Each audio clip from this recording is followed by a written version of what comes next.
자, 말씀을 이제 정리를 좀 하도록 하겠습니다. 우리 오늘 시편 104편 했잖아요, 그렇죠? 시편 104편 전체적으로 우리 지금 하나님 창조주 하나님 그리고 자연 세계를 다스리시고 통치하시는 그런 하나님이라는 것은 여러분 시편을 읽으면서 좀 알 수 있겠죠. 네, 시편을 읽으면서 알 수 있겠는데 구조적으로 하나하나 살펴보면 1절, 2절 뭐 내용이나 여호와를 성축하라. 이게 성축하라는 말은 뭐냐면 우리 복을 준다. blessing이라는 영어로 bless라고 하죠. 축복하다. 그렇죠? 축복하다, 복을 기원하다, 빌다. 이걸 축복하다라는 말인데 근데 이제 원어적으로 보면 사람이 하나님을 향해서 축복하는 행위를 그러니까 축복이라는 단어 자체가 우리나라의 말로는 축복은 위에 사람이 아래 사람에게 하는 걸 축복이라고 해요. 네. 혹은 위에 사람이 아래 사람에게 하거나 혹은 서로 동등한 관계에 있는 사람에게 하거나 이게 축복인데 하나님은 우리보다 훨씬 위에 계신 분인데 축복이란 말을 쓰면 조금 우리나라 어감상에 맞지 않다 해가지고 다른 언어가 있어요. 송축하다. 그러니까 하나님이 우리한테 하는 건 축복이 되실 수 있는데 하나님이 우리한테 하는 건 축복이 아니고 명복이죠. 하나님은 복을 기원하시는 분이 아니니까. 그러니까 우리가 서로 동등한 관계에 있을 때에 혹은 사람과 사람 사이에서는 축복하다라고 하고 하나님께서 우리에게 하시는 것은 복을 이제 명하시는 거죠. 하나님은 복을 누구한테 빌어주실 필요가 없잖아요. 그렇죠? 우리가 편의상 축복합니다. 하나님께서 축복하십니다. 이런데 하나님은 축복을 하시는 게 아니고 그냥 복을 주십니다. 그렇죠? 네, 하나님은 복을 주시니까. 그래서 이제 사전적인 의미로는 맞지 않아요. 근데 우리가 하나님을 축복할 때는 어떻게 해요? 우리가 하나님을 축복할 때는 송축하다라는 단어를 쓰는데 원어적으로는 똑같은 동사예요. 똑같은 동사. 원어적으로는. 그래서 하나님께 복을 올려드려라. 하나님이 우리의 복을 받으실 필요가 없고 실제로 우리가 말을 한다고 하나님께 복이 되겠어요? 근데 하나님께 복이 됩니다. 왜? 하나님께서는 우리의 인정을 받으시길 원하세요. 선생님은 항상 얘기하지만 하나님과 우리의 사이는 인격적인 관계예요. 부모와 자식 간의 관계예요. 그렇기 때문에 부모는 자녀가 무언가를 해주지 않아도 됩니다. 왜? 자녀가 부모에게 의존적이지 부모가 자녀에게 의존적이지 않아요. 그쵸? 애기가 아기 침대에서 이제 모빌이나 돌리면서 놀고 있는데 그 애가 있어줘야만 부모가 생존할 수 있는 건 아니잖아요. 그쵸? 애기는 부모가 없으면 생존할 수 없지만 부모는 애기가 없어도 생존할 수 있어요. 하지만 애기가 부모에게 미소를 지어주고 부모를 알아보고 그러면 부모님이 좋아하겠죠? 살만 나겠죠? 하나님도 그와 같다는 거예요. 하나님은 우리의 인정을 필요로 하시진 않으시지만 우리의 인정을 원하십니다. 하나님이 하나님다워지기 위해서는 우리가 하나님을 하나님으로 인정해줘야 돼요.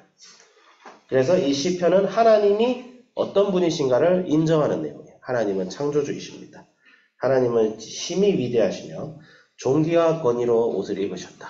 그래서 우리의 신앙생활을 할 때 가장 중요한 것은 여러분 인생 속에서 하나님보다 더 높이 여기고 더 가치 있게 여기는 것이 있어서는 안 됩니다. 실제로도 그렇지가 않아요.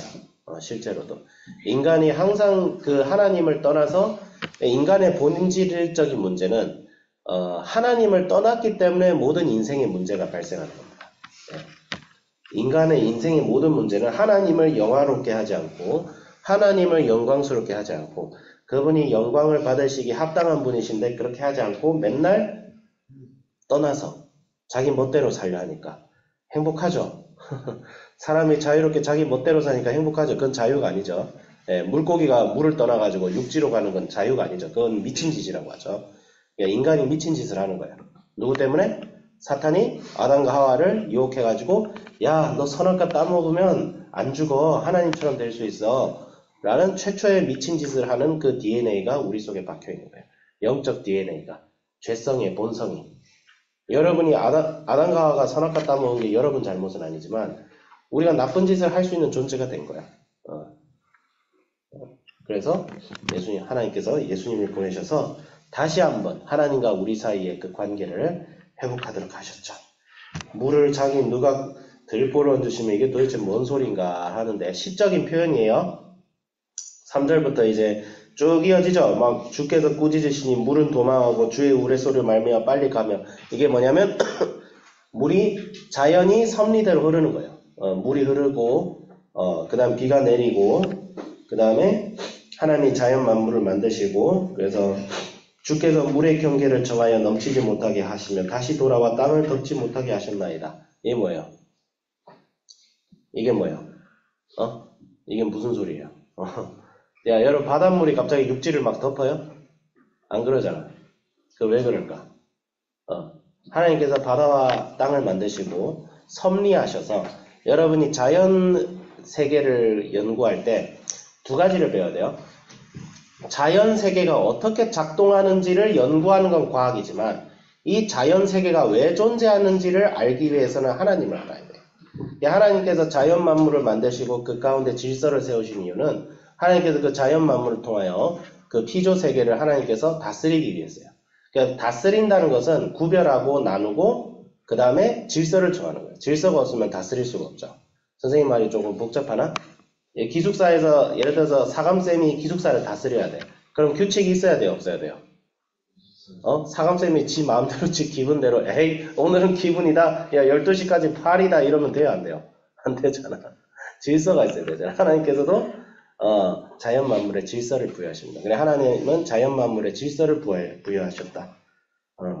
질서를 부여하시는데 그래서 이제 11절부터 뭐예요? 각종 들짐승이 마시게 하나니 들나기도 해결하며 하나님께서 이렇게 질서를 부여하셨기 때문에 하나님께서 이 자연 만물이 이 하나님의 섭리 가운데서 자연 세계의 법칙과 과학의 법칙대로 흐르게 하셨기 때문에 들짐승들이 물을 마시고 해결할 수가 있다는 거예요. 그러니까 하나님께서 이 땅을 창조하셨다는 것은 하나님께서 이 땅을 창조하셨다는 것은 철저하게 결국 우리한테 복을 주시는 하나님으로서 이어진다는 거예요. 이게 굉장히 복잡한 말인데 우리는 하나님께 복을 구한다고 할 때 뭔가 초자연적인 것만 계속 구해요. 갑자기 하늘에서 막 뭐 이런 거 있잖아. 약간 내가 원래는 망해갔는데 하나님께서 복을 주셔서 역전하게 하셨어요.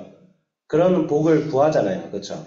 그것도 맞는 말이에요. 맞는 말인데 하나님은 이미 여러분에게 복을 주고 계십니다.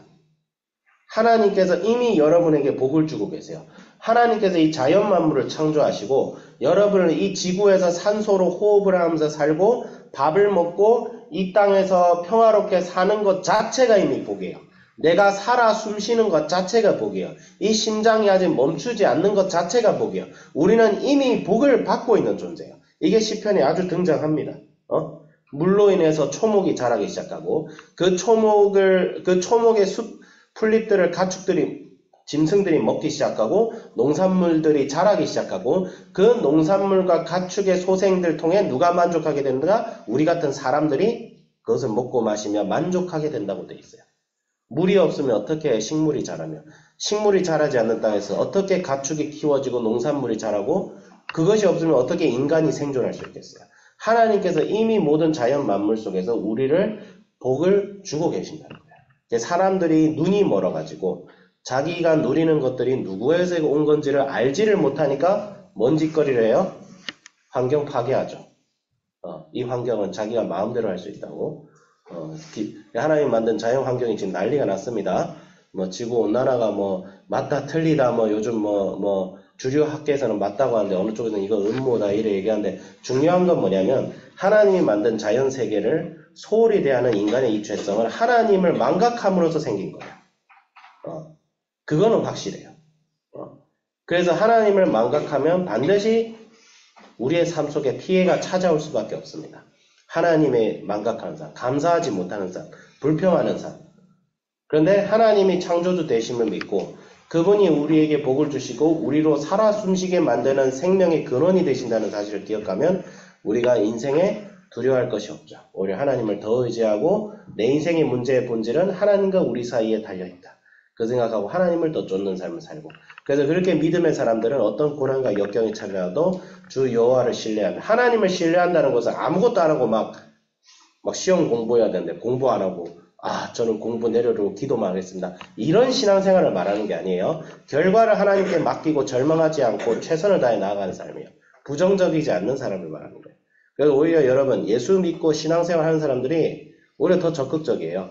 오히려 더 진취적이에요. 우리의 신앙생활은 하나님께 단순히 나무에서 감이 떨어지기를 막 느긋하게 기다리는 그런 게 아니에요. 그건 수동적인 거야. 하나님이 우리를 그렇게 만들지 않아서 하나님이 원하시는 대로 살아가는 삶을 우리가 살아갈 때 여러분 인생에 우리의 인생에 분명히 긍정적인 변화와 그런 역사들이 일어나는 거예요. 근데 오늘날 우리가 이것을 의심할 수밖에 없는 것은 이렇게 신앙생활 하는 사람들이 많지가 않다. 이게 오늘 우리가 살아가는 시대에 어찌 보면 비극일 수도 있어. 근데 시대가 비극적이라 해가지고 우리도 그렇게 살 거야? 남들 망하면 같이 망할 거야? 아니잖아. 그렇죠? 죽는다고 따라 죽을 필요는 없잖아. 그렇지? 그러니까 빛과 소금이 돼야 되고 선생님도 이걸 보면서 하나님께서 이 자연 만물을 통치하고 계시구나. 하나님 덕분에 그분 덕분에 내가 지금도 오늘 하루를 살아가고 내일 하루도 살아갈 수 있다는 보장이 있구나. 그러니까 감사하는 마음으로 주님의 뜻을 항상 구하며 어떤 환경과 힘듦과 역경 속에서도 하나님을 의지하자. 내가 지금 살아 숨기고 돈을 벌고 경제활동하고 공부하는 이 모든 것이 이것 자체가 이미 하나님의 은혜였구나. 그것을 기억하며 오늘 하루도 감사함으로 살아가겠습니다. 자, 기도하겠습니다. 하나님 아버지 주여 감사드립니다. 하나님 만든 자연 만물이 얼마나 위대하고 놀라운지 우리가 이것을 그냥 볼 때나 과학을 공부하는 과학자들도 이 자연 세계에서 얼마나 경탄을 하는데 심지어 하나님 아버지 하나님을 인정하지 않는 사람들도 우주 만물을 보면서 경탄하고 경외하기를 맞이하지 않습니다. 주님이 만든 세계가 얼마나 아름답고 놀라운지 우리가 이것을 때로는 잊어버리고 우리의 좁은 시각을 가지고 우리의 인생을 판단하고 우리의 자신을 판단하고 낙심과 절망과 혼란함 속에 있을 때가 있습니다. 주여 우리의 무지한 눈을 열어주셔서 하나님 아버지께서 지금도 이 땅을 통치하고 다스리시고 우리의 심장을 뛰게 하신다는 사실을 기억하며 생과 사를 주관하신 하나님만 의지하며 주님의 선하신 뜻을 믿으며 오늘도 담대하게 주님의 뜻대로 살아갈 수 있게 하여 주시옵소서. 감사드리며 우리 주 예수 그리스도 이름으로 기도드립니다. 아멘.